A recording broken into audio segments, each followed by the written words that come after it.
अस्सलामु अलैकुम वरहमतुल्लाहि वबरकातुहू। अज़ीज़ तलबा और तालिबात, आइए अब हम जानदारों की दुनिया, तवाफ़ीक़ और जमात बंदी इस सबक के बारे में मालूमात हासिल करते हैं। जमात हफ्तुम के लिए हिस्सा अव्वल, जिसको तैयार किए हैं Parvez Jahangir, HKD Anglo Urdu high school, Karad, ज़िला सातारा।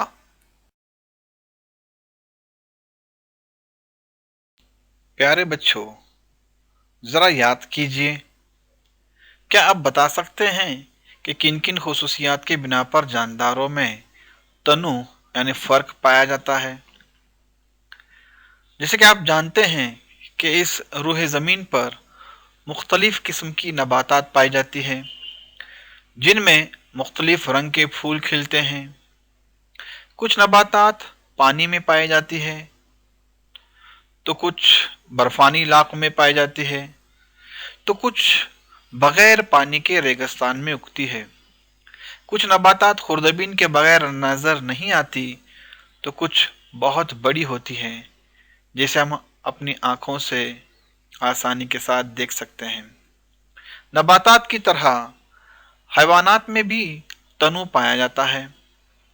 कुछ यकखलवी होते हैं, तो कुछ कसीर खलवी, कुछ फ़िक्रिये, तो कुछ गैर फ़िक्रिये होते हैं। इसी तरह कुछ आबी, कुछ बर्री, कुछ जलथलीय, कुछ फ़िज़ाई, तो कुछ रेंगने वाले। इस तरह कई अक़साम के जानदारों से हमारी दुनिया भरी पड़ी है। ऐसे माहौल को देखने के बाद हमारे जहन में ये सवाल आता है कि जानदारों में इतना तनु यानी इतना फ़र्क किस तरह पैदा हुआ होगा। बताइए तो भला, कश्मीर और राजस्थान जैसे इलाकों में पाए जाने वाली नबातात और हैवानात में क्या फ़र्क होता है। कश्मीर ये सर्द इलाका है। यहाँ देवदार और सनोबर जैसे मखरूती दरख्त पाए जाते हैं।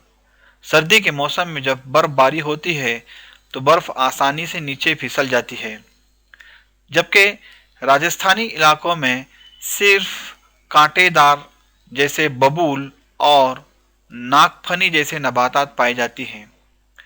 रेगिस्तानी इलाके में पाया जाने वाला ऊंट कश्मीर में नहीं पाया जाता। भला इसकी क्या वजह हो सकती है, ज़रा गौर कीजिए। प्यारे बच्चों, आप जानते हैं कि जानदार अलग अलग माहौल में रहता है। कोई जंगल, कोई खुश्की, कोई नदी, तालाब, झील, हर जगह जानदार पाए जाते हैं। जहाँ जानदार रहता है वहाँ अपने आप को उस माहौल से ढालने के लिए यानी अपने आप को माहौल से मुताबिकत रखने के लिए अपने जिस्मानी आज़ा और ज़िंदा रहने के तरीके में वक्त के साथ साथ तब्दीली पैदा करता है, जिसे हम तवाफ़ीक़ यानी अडेप्टेशन कहते हैं। नबातात में तवाफ़ीक़। आइए अब हम अपने इर्द गिर्द पाए जाने वाले चंद नबातात का मुशाहिदा इस जदोल की मदद से करते हैं। नबातात मस्कन यानी जहाँ पर वो रहते हैं, पाए जाते हैं। जड़ की किस्म, पत्तों की खुसूसियात, तने की खुसूसियात। सबसे पहली नबातात है कमल। आपको पता ही है कि कमल जो है ये पानी में पाई जाती है। इसकी जड़ जो है रेशेदार होती है। पत्तों की खुसूसियात ये होती है कि पत्ते गोल फैले हुए, बड़े और मोमीदार होते हैं ताकि पानी जो है उस पर से फिसल जाए। तने की खुसूसियत जो है वो बसीले होते हैं।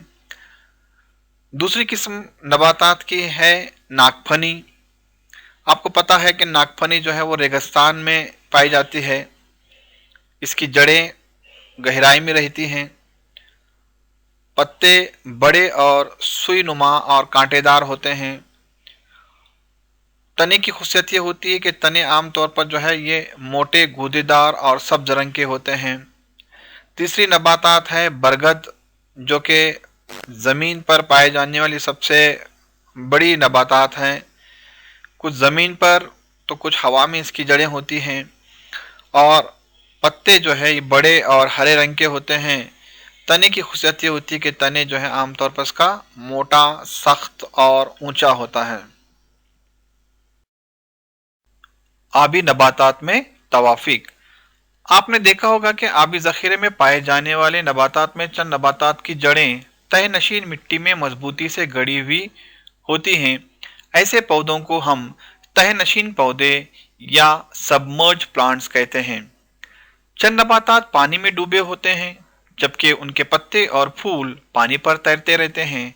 उन्हें हम तैरने वाले नबातात या फ्लोटिंग प्लांट्स कहते हैं, मसलन कमल। कुछ नबातात जड़ों के साथ पानी पर तैरते रहते हैं।